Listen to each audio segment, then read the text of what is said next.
Hello there, everybody, and welcome. It is finally time for Primal Fury builds, and this is the very first one that I came up with. And, well, I tried my best to make the Sylvan Wolf Totem as broken as possible, and, well, I am quite happy with where I came out. It deals out insane amounts of damage, it is very sustainy, it is very good in surviving a darn long time, and I think, well, if you're just playing against the AI, you should be able to steamroll as hell with it. I don't know how it holds up in PvP, because I'm not a PvP player in this regard. Anyways, let's get started. As usual, racial cultural traits, then tomes, then strategy and military things. So, the race that I cooked up are herbivores, as I find this new consume flora trait massive. It is a free action heal. Only downside, it's a once per battle thing, but apart from that, it's free 20 HP for just munching down on some leaves. Powerful. Pack tactics is the other thing that we use. It is so good. So we gain a damage buff of 20% for every friendly unit adjacent to our target. This means this applies to everybody, melee and ranged, because the factor is just how many people are standing right next to the target. We are going to make good use of that in this build, and I picked Elusive as I find this a really nice trait. As the Sylvan Wolf Totem doesn't feature any terrain specializations that we could have picked, as the Sylvan Wolf's terrain is the forest, and you don't get no forest trait. Now, on the cultural traits, I went with Ritual Cannibals for another heal, as this gives us corpse eating in company with flora eating, making your troops stupidly robust from the get-go, as you will always find something in the vicinity of your troops to heal up with. This is a really nasty combo, and I enjoyed it a lot. Although, over the course of the build, this grows into a bit of an overkill thing, so this trait here can easily be replaced with something else, as we have lots of sustain in our tomes. I can strongly recommend a shadow one, as this gives you the ever powerful dip into shadow specialization, which means you gain it the ability to gain knowledge from hero kills, which is just insanely powerful. Mana Channelers, though, is one trait that I personally so far have played on every Primal run, and I don't know why I should stop. It is so powerful in two regards. First up, our racial spell allows us to summon mid-combat a totem animal, and with that cultural trait this becomes super cheap and is something that you can just spam like there's no tomorrow. And it also allows us to utilize our tome summons, which are quite a lot in this build, so you have maximum power. Overall, replace the cannibals if you want to, but I wouldn't recommend replacing the mana channelers, because this is just such a good trait to have for this faction in general. Okay, let's move over to the traits. We're playing here mostly tomes, I mean. We're here playing mostly a nature build with a little bit of a splice into arcane and order, which is, well, this is quite nuts. So, you're starting out with the Tome of Roots, as this gives you a nice welcoming package. Healing Roots is, in all honesty, the most useless part of the book, as we already start with a healing spell as our faction spell, but Blight Blades, Poison Arrows, just good stuff that your base roster will enjoy so much. Entwined Thrall gives us access to a nifty little skirmisher unit right from the get-go that can transform into one of our cultural shield units, which is really cool. These guys really can pull their weight, especially since we can summon them dirty cheap. And Vine Prison. Yeah, alright, I haven't learned it in this run because I had plenty of other options and it didn't come up, but Vine Prison is massive. It is just such a nice roadblocker when you notice that your positioning sucks. A flank has come in from a angle that you cannot really fend off. Vine Prison. It's a wonderful, powerful spell that goes into so many directions. Cannot recommend it enough. But as you see here, I went very successful in this run without it, because the build is generally very versatile and robust, but don't shy away from it, it's a really good one. The Herbalist is powered up by adjacent forest provinces, so it's just a darned good thing for a build. And yeah, poison weapons for heroes. Duh. No brainer. Second tome to pick up, Tome of Zeal.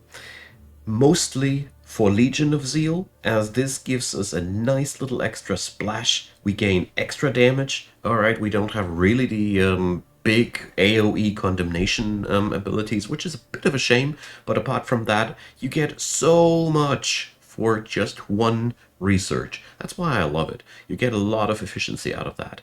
But the icing on the cake is, for me personally, Inspiring Chant, which allows us to 2 hex radius buff our pretty much our entire frontline roster for a dirty cheap amount of mana. This is so efficient. This combo has an efficiency, it is insane. Really, you can swing over pretty much, well, I don't know how many battles I've won just by the insane damage footprint that this combo together gets. That's all I'm trying to say.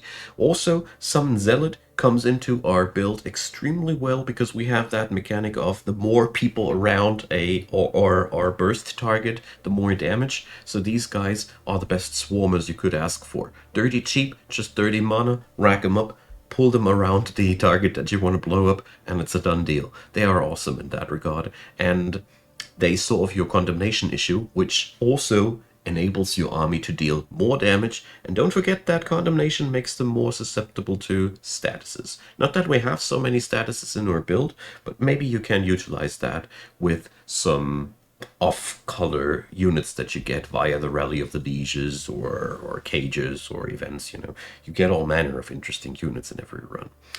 Okay, Circle of Zealotry, I didn't really find that much of a use for it, but there is again a really interesting caveat about it, and that is the city stability thing.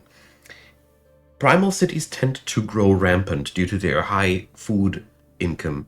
This gives you back some stability for your huge-sized cities, so it is much better than it sounds in the first place. But usually you have to decide whether you use it for the unit deployment or for the stability gain. It's hard to get both colors at once, but mind you, it is a draft steroid.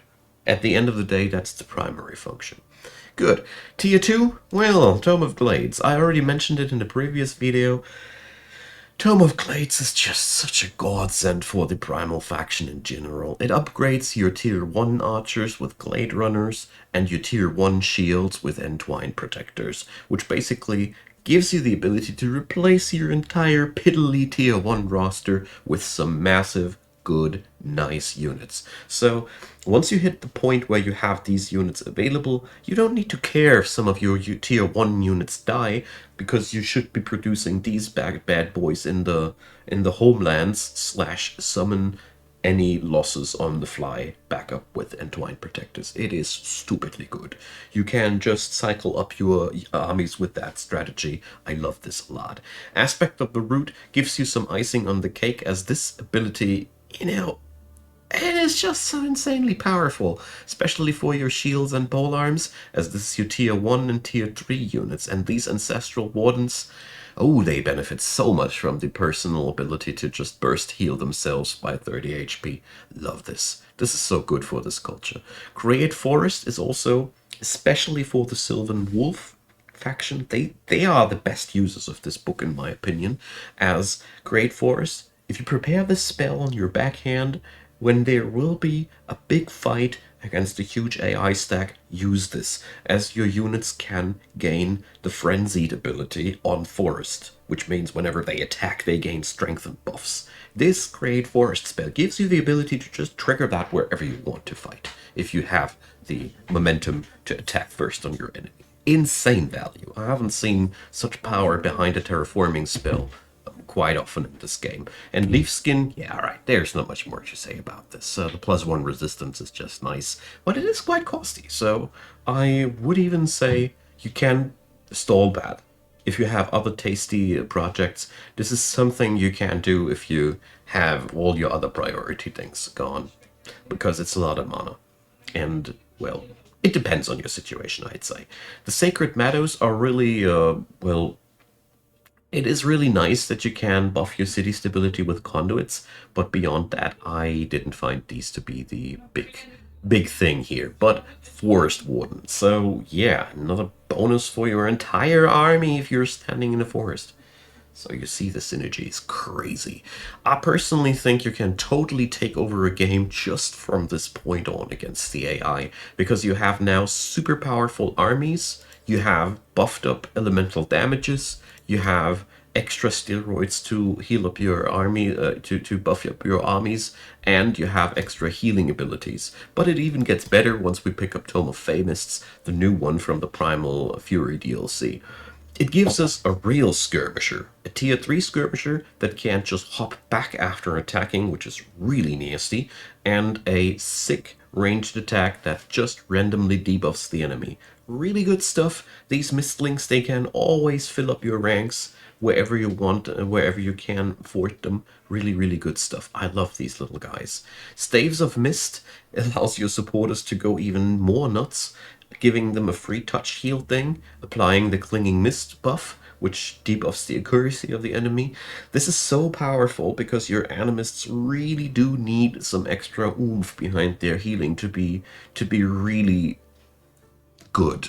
The basic healing of theirs is more of a Rising Fury tool than a real healing tool, in my humble opinion. Fey Blessing gives you a real nice flexibility into that. It's just 2 turn cooldown, so use with care. Fey Embrace can place down mist clouds, which give clinging mist, and friendly units get buffed by that, but Fey Touched is where I personally think you should spend your money as quick as you can, alongside with Staves of Mist and Mistlings. This transforms your race to be buffed if you are standing in mist, but most importantly, you don't get debuffed anymore by clinging mist if an enemy uses it. Very cool. That means you can totally use that. But yeah, this gives you random positive status effects on top of being harder to hit. And this trio here is massive. It's super powerful. And yeah, the Fey Water Pond here again benefits from adjacent foresters. Since you basically turn the entire world into forest, you can power play that. You can really, really power play that card. And Fey Blessing, of course, is also something for your heroes to pick up. So at that point, your build goes super flexible. This is really the best part about all this. You have access to tier 3 nature, astral, and order. This chaos here, this came because of a hero, not because of the build itself. So, honorable mentions. Amplification, if you want to go super nuts with your ranged units. Amplified Arrows goes super good. Frenzying Focus gives your supporters even more oomph, but Frenzy can be acquired by a forest, so take that with a grain of salt. Astral Blood is the real powerhouse, so whenever spells are cast, more crit hit. Nice stuff. Really, really nice stuff. So in my book, Amplified Arrows and Astral Blood are the real major things. Amplified Minds can come in handy, but the rest of the book is, well. I do like resonance fields, as I do like to have free buildable conduits. That is always a nice thing, and yeah, why not have one in every city? That's the only question I'm going to ask you, and give me a good answer if you have one. So, the other tier 3 tome to mention here is the ever-prevalent either Tome of Vigor for more massive summoning gameplay. Also, Super Growth is really, really nice spell.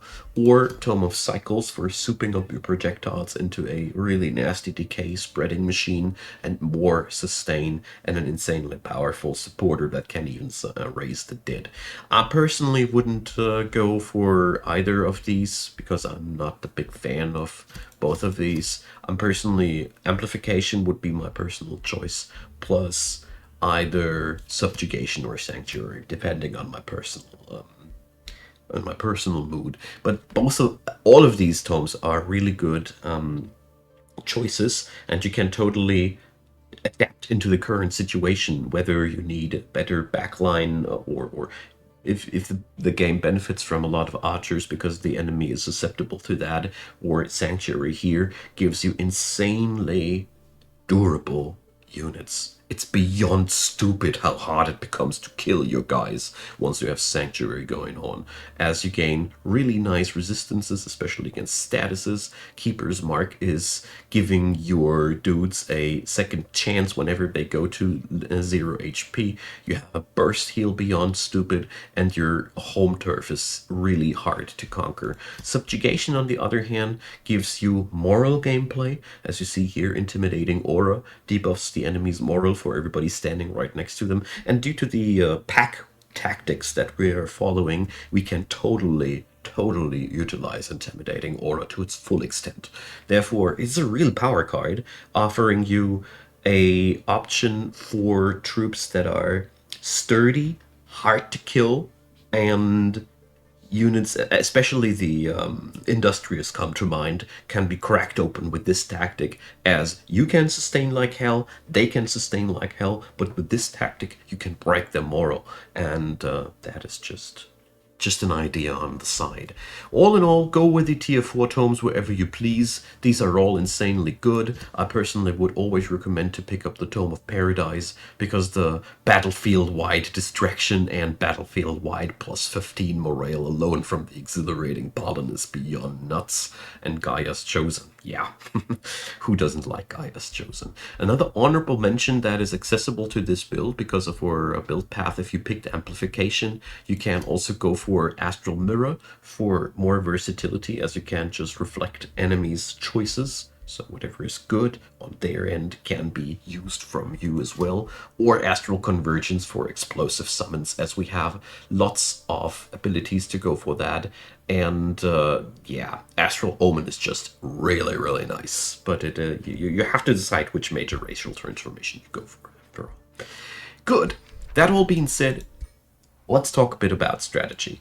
This build is hot gun right off the bat. What you really should try to get yourself going is, as fast as possible, access to your animists. These guys are really important for your entire build. Therefore, picking a trait just to have one at the beginning of the game is actually worth it alone for that. Because once you have 2 animists or more, you not only have the ability to heal your dudes, you also have the ability to decide who has an active stack of Rising Fury and who gets to delete an enemy unit. Because the main trick that you can pull off is you put both healings, or 2 healings if necessary. Most of the time 1 healing is enough to trigger Sylvan Wolf's Boon on that person who is standing right next to your priority target. So your basic strategy to go is you bunch up on a tier 4 unit or something that is hard to kill and just has to go. Then you smack the healings on the person that ought to do the killing shot.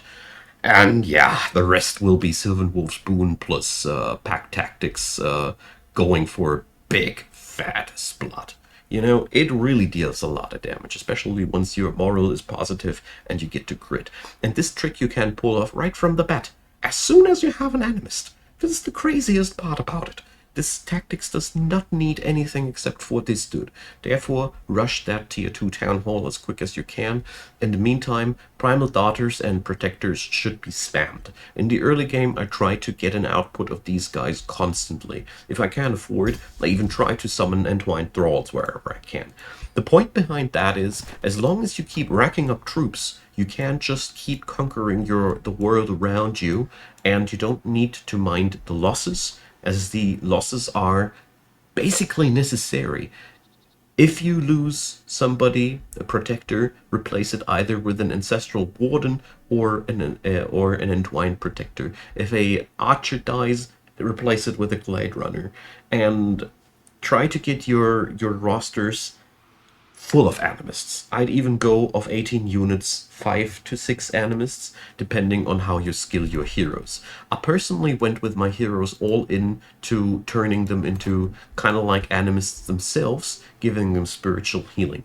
Everybody of them. Because the more capabilities you have to give a specific unit these 5 Rising Fury stacks when you want it, on which point you want it, you have basically the ability to click nuke a unit, which is fun as hell. I love the Sylvan Wolves for that.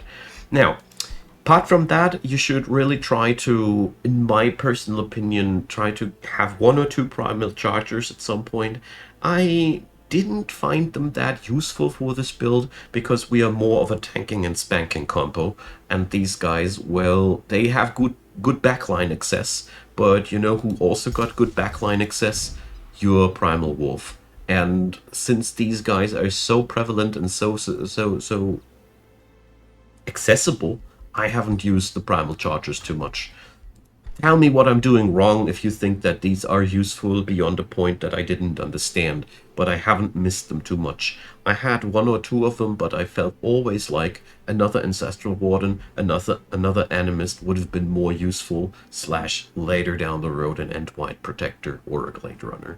I didn't find a real good use for these in this build at least. I think this is something depending on the totem animal that you go for. So, game plan wise, you should absolutely try to get your second city down ASAP. Middleton was founded in turn 4 or 5 or so, so really try to get yourself territorial expansion as fast as possible. And as with all the primal cultures, try to get these sacred animal dens as many as you can, as these allow you to terraform forests for free, basically. You just need to build that shrine, and then it happens on its own, and your culture just benefits massively off of that. Beyond that, what's to say? Well, you will quickly notice how much power you have early on in your hands, and what I really need to emphasize here is use it. You need that snowball, because without it, it can quite quickly happen that you lose the arms race. Therefore, focus your science production. You really need to get on par with the enemy to get these enchantments going, but most importantly, get access to these tier 3 units, because I have found out one thing. If the enemy racks up too many tier 2 and tier 3 units on top of you before you have a good, wide access to tier 3 units, it is really possible that you just flat out die. Another another really good strategy to pull off with these guys, if you happen to not need to lose your units because you're just magnificently good at avoiding attrition, at the end of the day, every tier 1 unit that is left can be used in a big hate ball of sorts where you just send them to wear down the enemy. If you ever have one of those battles where you feel like you're going to lose way too many quality units, you can keep these low tier guys as primal troops. All they need to is to reach the point where their primal mark triggers, and then they go kind of like Super Saiyan. It is a little bit of an over exaggeration, but they will always hurt if you play your cards right. 3 stacks of tier 1 units combined with, let's say, 4 animists or something can do tremendous damage. Even if you bleed a stupendous amount of troops, you will let the enemy bleed as well, and you can soften up the enemy really, really good with that. As the hidden superpower that is easy to overlook is that even your piddliest tier 1 unit has a huge damage profile alone out of this boon alone. And that is your super card that you should play as much as possible and have fun blowing up people. So that's all I have to say. I hope you enjoyed. This build is really massive. I don't know how long it'll last before something gets nerfed about it. I always end up building things that get nerfed, but well, that only shows that it is effective, I guess. Anyways, drop me your comments down below. Let me know what you want to see build-wise as well. I'm always eager to hear your ideas and requests. Leave a thumbs up, consider subscribing, and check out the description box. It's full of links leading to Discord, leading to Twitch, where I stream quite regularly on the weekends and whenever I find time elsewhere. There's also PayPal, Patreon, and Buy Me a Coffee, so please support the channel. I'd be super happy if you did. And check out my channel membership system, allowing you to preview all the things that are pre-uploaded, alongside with a big thanks from me. And a big thanks also to you right now watching this video until the very end. Appreciate it. See you guys next time.